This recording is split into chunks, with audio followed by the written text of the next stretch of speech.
egadootii noolle sabaa kaatanii baglaf jireen goototaa galme seenaa irraat ol baatan baglaf jireen goototaa galme seenaa irraat ol baatan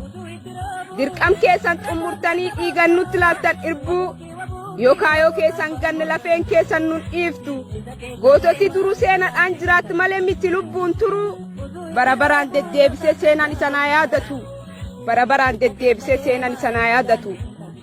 jaallan ar lubbuun jiraachuun imaana warkalee baatu firiin ifaajii keessanii laallisuun ifeen ga'uun mul'atu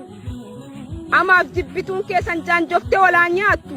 hundi keessan sabaaf seenaa irraa galatu guddaa qabdu hundi keessan sabaaf seenaa irraa galatu guddaa qabdu cichitootii kaayoo salphistuun gantuuf daabboo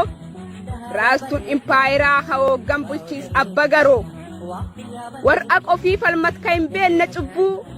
warkaayoon hoogganam ka hin ganne erbuu of kennuun falmaa cichitee saba keetii hin qusanne lubbuu of kennuun falmaatti cichitee saba keetii hin qusanne lubbuu. Andugaa dubbatu jireenya saaboreyse yaa lubbuun wareege oromiyaaf dabarse wosinta ganne seenaa hunduu dhiigaan barreesse sinirraan bonne seenaa gosa dhiigaan barreesse. Inni kun hin kibbaa kun ammoo warbaa inni kun kaabaa kun ammoo garlixaa giddu galees oromiyaa hundi waliin jirra lakki jechuu ha hin been hamartii walqixxummaan isaa koodee war jedhee hin been aanteef gosaan addaan qoodee